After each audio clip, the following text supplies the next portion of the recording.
नमस्ते दोस्तों, तो आज आपको एक बड़ी ही अचंभित एवं अनोखी कहानी सुनाऊंगा जिसमें आपको कुछ अनसुनी एवं रहस्यमय बातें बताई जाएगी। तो आइए जानते हैं कुछ खतरनाक रहस्यमय कहानियां। तो कृपा करके वीडियो पूरी देखें ताकि आपको भी धर्म के प्रति रहस्यमय बातें की ज्ञान हो तथा इससे भी खतरनाक रहस्य जानने के लिए अभी इस चैनल को सब्सक्राइब करें ताकि और भी रहस्यमय कहानी सबसे पहले आप तक पहुँचे। धन्यवाद। तो सुनिए। तांडव ग्राम एक प्राचीन गांव जो हिमालय की छाया में छिपा है, जहां सूरज की पहली किरणें भी कांपती हैं। बरसों से यह गांव वीरान पड़ा है। कभी यहां महाकाल की पूजा होती थी। वह रूप नहीं जो उज्जैन में विराजते हैं, बल्कि वह तांडवी रूप जो काल की अंतिम सीमा पर अट्टहास करता है। लोग कहते हैं कि यहाँ समय नहीं चलता, बल्कि रुका हुआ सांस लेता है, और जो एक बार यहाँ गया वह फिर जीवन की ओर नहीं लौटा। पंडित विश्वनारायण शास्त्री एक पुरातत्वविद और तांत्रिक शोधकर्ता एक दुर्लभ ग्रंथ की खोज में थे, तांडव सूत्र, जो कहा जाता है कि स्वयं महाकाल के आदेश से लिखा गया था। इस ग्रंथ में मृत्यु के द्वार खोलने की विधि, शिव का गुप्त तांडव मंत्र और अमरता के अंधकार में शाप का वर्णन था। शास्त्री जी को सूचना मिली कि वह ग्रंथ तांडव ग्राम की एक भूली हुई गुफा, कालस्वर गुफा, में छिपा है। साथ में गया उनका शिष्य अनुग्रह, जो विज्ञान और अध्यात्म के बीच संतुलन खोजने की कोशिश में था। जैसे ही वे गांव की सीमा पर पहुंचे, हवा की दिशा बदल गई। घंटी की टूटती ध्वनि, कुत्तों की दबी हुई गुर्राहट और एक अजीब गंध जैसे मृत देह में जलता घी वातावरण में घुल गया। गांव का प्रवेश द्वार एक टूटी हुई पत्थर की चौकी थी जिस पर लिखा था, यहाँ देव नहीं, मृत्यु निवास करती है। वह जो तांडव को बुलाए मृत्यु के पार जाएगा।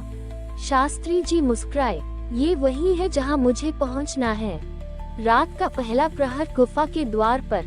कालस्वर गुफा तक पहुँचने के लिए उन्हें प्रेत पथ पार करना था, एक पुरानी टूटी पगडंडी जिस पर रात में कोई अपनी परछाई नहीं देख पाता। गुफा का द्वार एक विशाल विकृत शिवलिंग के पीछे था, जो सामान्य नहीं था। उसकी आंखें थीं और वे खुली थीं। अनुग्रह कांप उठा, गुरुदेव, ये शिवलिंग देख रहा है। शास्त्री जी बोले, यह कोई साधारण मूर्ति नहीं, ये तांडव आवाहन लिंग है। यहाँ से तांडव शुरू होता है।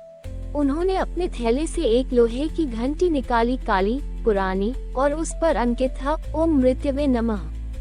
घंटी बजी और अचानक पूरी गुफा गूंजने लगी, लेकिन कोई प्रतिध्वनि नहीं आई, जैसे ध्वनि अंदर समा गई हो। अचानक दीवारें कांपने लगी और एक गहरा स्वर उभरा, न कोई शब्द, न कोई भाषा, केवल मृत्यु की पुकार। अनुग्रह ने देखा, गुफा के अंदर धूप की कोई रेखा नहीं आती, लेकिन फिर भी वहां छाया हिल रही थी। शास्त्री जी बोले, अब तांडव शुरू हो चुका है। अब ये केवल खोज नहीं, यह एक यात्रा है, जीवन के उस पार की। गुफा के द्वार पर खड़े अनुग्रह की धड़कनें तेज थीं। हवा अब स्थिर नहीं थी, वह घूम रही थी, जैसे किसी अदृश्य चक्रवात में फंसी हो। शास्त्री जी ने गुफा के भीतर पहला कदम रखा।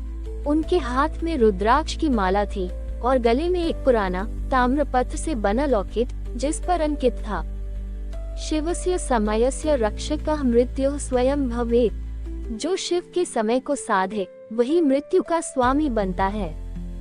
गुफा के भीतर तापमान गिर गया। दीवारों पर न कोई मशाल थी, न दीप, फिर भी उन्हें सब कुछ साफ दिखाई दे रहा था, जैसे कोई अदृश्य रोशनी वहां फैली हुई हो। गुरुदेव, अनुग्रह ने फुसफुसाया, ये रोशनी कहाँ से आ रही है? शास्त्री जी बोले, ये कालस्वर का प्रकाश है। इस गुफा में समय स्थिर है, और जहाँ समय स्थिर होता है वहाँ प्रकाश अंधकार में उत्पन्न होता है। वे कुछ ही कदम अंदर बढ़े थे कि अचानक दीवारें जीवित हो उठी। हाँ, पत्थरों पर उभरे शिव तांडव मुद्रा में नाचते चित्र धीरे धीरे हिलने लगे। अनुग्रह चीख पड़ा, गुरुदेव, ये चित्र, ये तो हिल रहे हैं। शास्त्री जी की आंखों में भय नहीं, जिज्ञासा थी। तांडव सूत्र जाग रहा है। ये चित्र भूतकाल की लिपियां हैं, जो केवल तभी जागती हैं जब कोई शुद्ध तांत्रिक यहाँ पहुँचता है। गुफा के बीचों बीच एक वृत्ताकार मंच था, काले पत्थर का बना हुआ। उस पर बिखरे थे चिता की राख, रक्त के सूखे छींटे और एक टूटा हुआ त्रिशूल। मंच के चारों ओर बने थे 6 शून्य चक्र, गोल गोल खांचों की आकृति, जिनमें हर एक पर एक विशेष शब्द खुदा था। मृत्यु, तांडव, काल, वज्राक्ष, रक्त स्नान, शिव भैरव। शास्त्री जी बोले, यह मृत्यु पीठ है, यहाँ तांडवसूत्र की रक्षा होती है, लेकिन इसे छूने से पहले हमें इन 6 चक्रों को जागृत करना होगा, वरना उनकी बात पूरी होने से पहले ही गुफा की छत से एक रक्त की बूंद टपकी और मंच पर गिरते ही जमीन कांप उठी। तभी एक कर्कश गूंजती आवाज आई, कोई शब्द नहीं, सिर्फ आरित तांडव ध्वनि, जैसे सैकड़ों आत्माएं एक साथ विलाप कर रही हों। अनुग्रह, शास्त्री जी चिल्लाए, वह मंत्र दोहराओ जो मैंने सिखाया था। अनुग्रह कांपते हुए बोला, ओम कालाय नमः, तांडवाय नमः, मृत्युवे स्वाहा। जैसे ही मंत्र पूरा हुआ, एक चक्र जगमगा उठा। यह मृत्यु चक्र था। शास्त्री जी बोले, अब 5 और, लेकिन हर एक चक्र के साथ एक परीक्षा होगी। अचानक मंच पर एक आकृति उभरी, एक अधजली देह जो धीरे धीरे खड़ी हुई। उसकी आंखें राख से ढंकी थी और हाथों में था एक खंडित ताम्र ग्रंथ। वह बोला नहीं, लेकिन उसके विचार अनुग्रह के मन में गूंजने लगे। मैं वह हूँ जो मृत्यु से लौट आया। तांडव सूत्र मेरा था, अब तुम मेरे स्थान पर हो। क्या तुम मृत्यु को समझते हो या केवल उसे छूना चाहते हो? अनुग्रह ने कांपते हुए जवाब दिया, मैं मृत्यु से नहीं डरता, पर उसे जानना चाहता हूँ, क्योंकि सत्य वहीं छिपा है जहाँ जीवन समाप्त होता है। मृतक आकृति कुछ क्षण शांत रही, फिर उसके शरीर से एक काली ज्वाला निकली और जैसे ही वह मंच के चक्र पर गिरी, दूसरा चक्र तांडव जाग उठा। तांडव सूत्र जाग रहा था, पर इसके साथ ही एक छाया भी जाग चुकी थी। वह छाया जो कालस्वर गुफा की अंतिम रक्षक है और जिसे मृत्यु भी वश में नहीं कर सकी। तारानकन तारानकन। कालस्वर गुफा, मृत्यु पीठ के गर्भ में दूसरा चक्र जाग चुका था। गुफा अब न केवल गूंज रही थी, वह सांस ले रही थी, जैसे हर पत्थर के भीतर कोई जीवित चेतना पल रही हो। अनुग्रह कांपते हुए पीछे हटने ही वाला था कि शास्त्री जी ने उसका हाथ पकड़ लिया। अब पीछे नहीं हट सकते। 2 चक्रों के बाद तीसरा चक्र काल का है और यही सबसे खतरनाक है। तभी गुफा की दीवार पर बना एक चित्र अपने आप उभर आया, एक विशालकाय काले त्रिशूलधारी रूप, जिसकी आंखों से रक्त बह रहा था और जिसने अपने ही हाथों से समय की नदी को बांध रखा था। ये कौन है? अनुग्रह ने पूछा। शास्त्री जी की आवाज धीमी हो गई। ये है छाया शिव, शिव का वह स्वरूप जो तांडव के चरम पर पहुंचकर स्वयं को ही भस्म कर बैठा। इसे सर्वशापित रक्षक कहा जाता है, क्योंकि यह न शिव है, न राक्षस, न मानव, न देव, ये केवल छाया है और चेतना। तभी हवा जमी हुई सी हो गई और मंच के केंद्र में, जहां अब तक केवल राख थी, वहां एक छाया आकार लेने लगा। वह आकृति मानवीय नहीं थी, लंबा, लहराता हुआ, पर उसके भीतर कोई स्थिरता नहीं थी। जैसे वह हर क्षण रूप बदलता हो, एक पल में शिव, दूसरे पल कोई मृत राजा, तीसरे पल कोई तपस्वी और फिर सिर्फ अंधकार। गुफा में अजीब ध्वनि गूंजी, मानो कोई पुराना शंख उल्टी दिशा में बज रहा हो। छाया शिव की आंखों से रक्त नहीं, काले आंसू बह रहे थे और उसकी उपस्थिति मात्र से तीसरे चक्र काल की रेखाएं जलने लगी। वह बोला नहीं, लेकिन उसकी आवाज शास्त्री जी और अनुग्रह के भीतर गूंजी।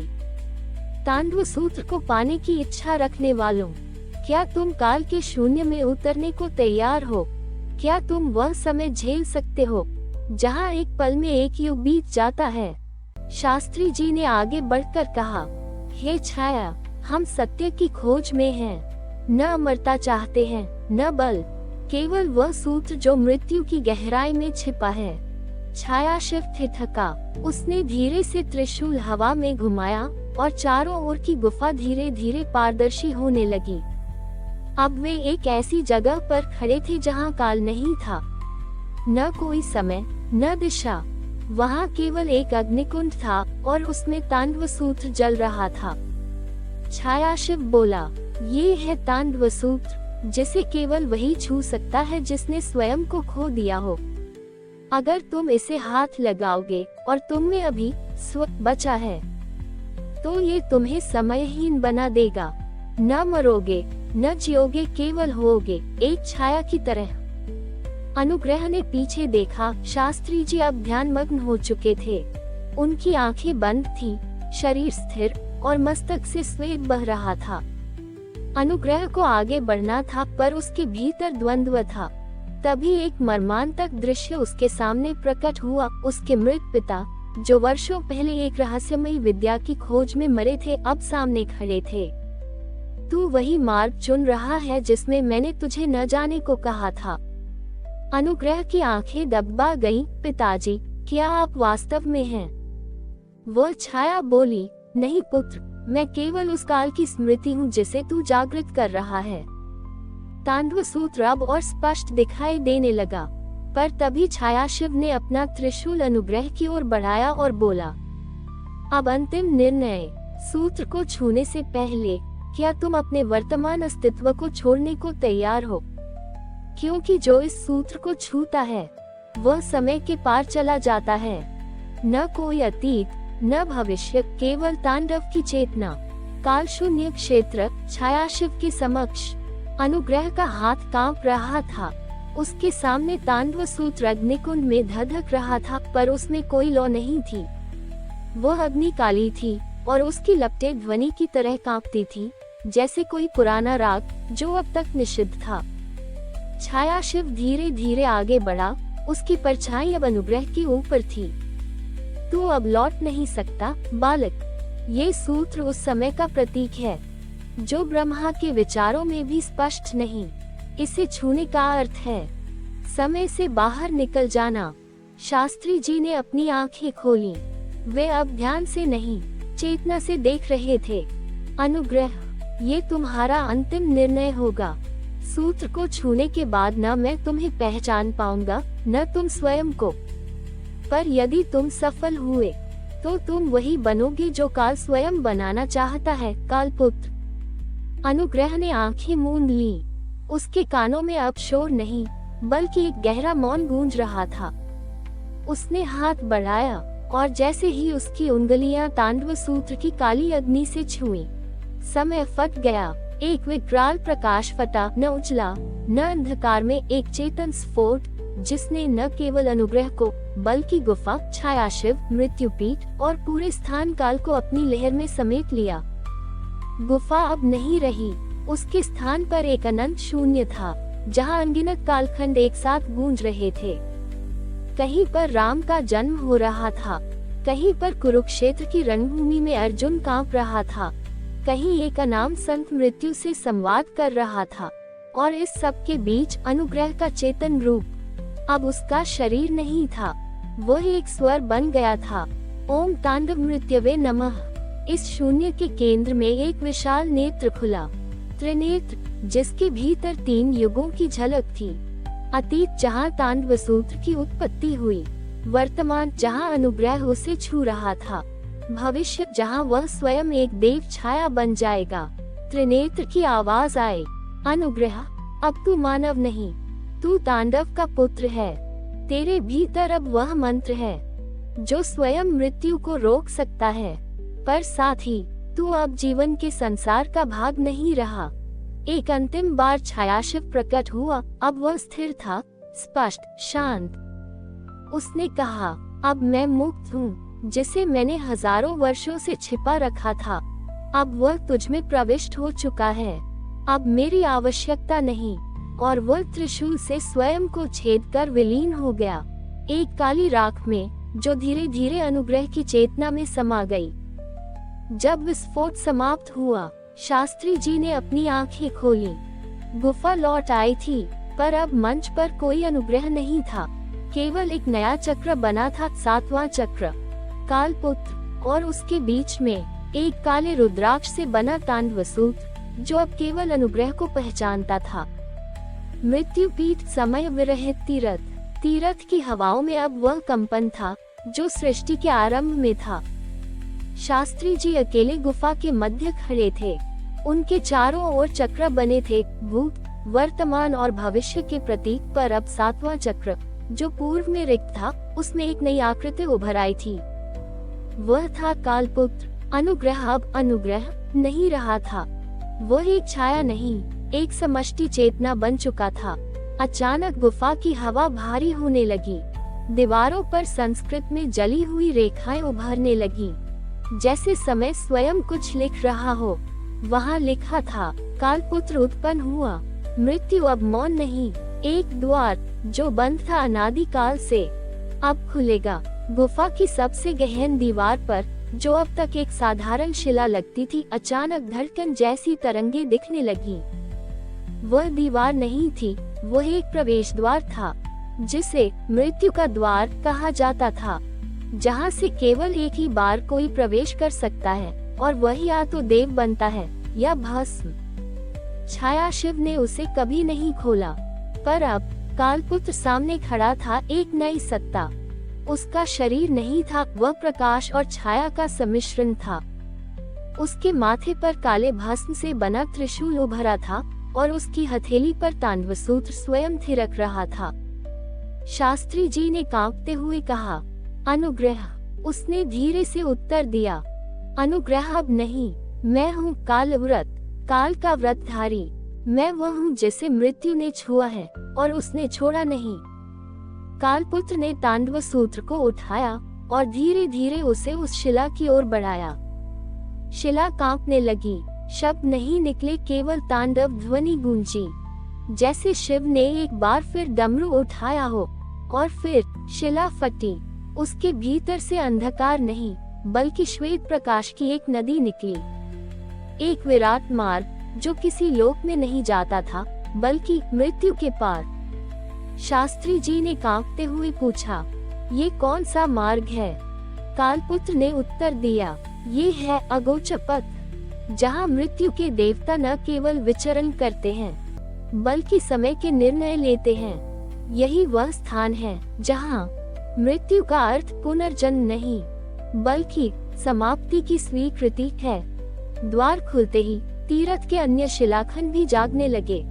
एक शिला से नृकपाल प्रकट हुआ, समय का रक्षक राक्षस। दूसरे से मौन देवी, मृत्यु की वाणी। तीसरे से शून्याचार्य, जो केवल अंतिम मौन में बोलते हैं। वे सभी कालपुत्र के सामने झुके, जैसे उनका प्राचीन व्रत अब पूर्ण हुआ हो। मौन देवी ने धीरे से बोला, हे कालव्रत, तुझे मृत्यु का द्वार मिला है, पर इसके पार वह सत्ता है जिसे स्वयं शिव ने शापित किया था। अवशेष, जो देवों का त्यागा और असुरों का छिपाया हुआ पुत्र है। यदि तू उस तक पहुंचा, तो या तो मृत्यु का अर्थ बदलेगा, या सृष्टि का अस्तित्व।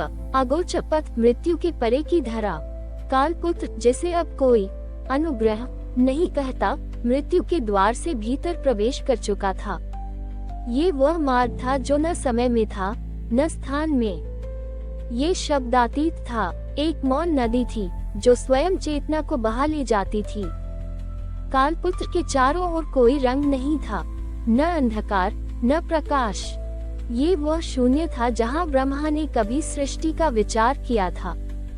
वहाँ एक ध्वनि गूंज रही थी, न भूतो न भविष्यति, न वह कभी था न कभी होगा।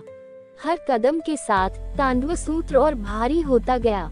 अचानक उसके सम्मुख एक आकृति प्रकट हुई। वह न पुरुष था, न स्त्री, न देव, न दैत्य, बल्कि केवल एक अवशेष। वह एक अधूरी मूर्ति थी, जिसकी एक आंख जली हुई थी, दूसरी में गंगा की तरह बहता रौद्र प्रकाश। उसके शरीर पर किसी युग के देवताओं के प्रतीक थे, त्रिशूल, चक्र, खड्ग और वज्र, पर सभी टूटे हुए। उसने अपनी टूटी हुई हथेली से कालपुत्र की ओर इशारा किया, तू वह है जो बच गया। मैं वह हूँ जिसे छोड़ दिया गया।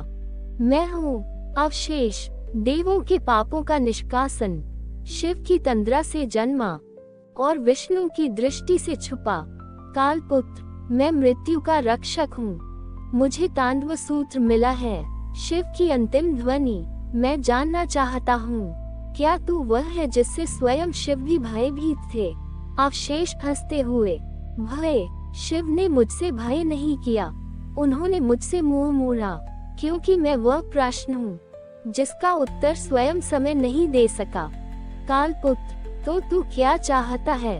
अवशेष, मुक्ति, पर मुक्त होने के लिए मुझे अंतिम मंत्र चाहिए, वह जो केवल कालपुत्र जानता है। तांडव सूत्र में छुपा वह एक शब्द जिसे उच्चारित करते ही मृत्यु स्वयं नष्ट हो जाती है। कालपुत्र जानता था तांडव सूत्र में एक शब्द है जो ब्रह्मांड के मूल राग को तोड़ सकता है, पर वह शब्द क्या है, ये केवल गूढ़ता में जाकर ही जाना जा सकता था।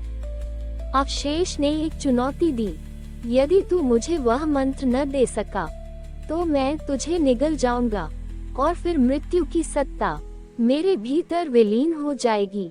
कालपुत्र ने आंखें मूंदी, तांडव सूत्र को अपनी छाती से लगाया और वह ध्वनि में उतर गया, एक मौन सुरंग जहाँ केवल देवताओं के अधूरे स्वप्न गूंजते थे। उसने वहाँ ब्रह्मा को सृष्टि में रोते देखा, शिव को मौन में बैठा देखा और विष्णु को शेषनाग के नीचे असहाय पाया। फिर उसने देखा एक बूढ़ा साधु जो केवल एक शब्द जप रहा था, नमः, स्वत्व का विसर्जन। कालपुत्र ने आंखें खोली, उसने अवशेष की ओर देखा और कहा, तुझे मुक्ति चाहिए तो सुन। उसने मंत्र उच्चारित किया, ओम तांडवाय नमः। हे विनाश के राग, मैं तुझे अर्पित हूँ। अवशेष कांपने लगा, उसके अधूरे प्रतीक एक एक कर विलीन होने लगे।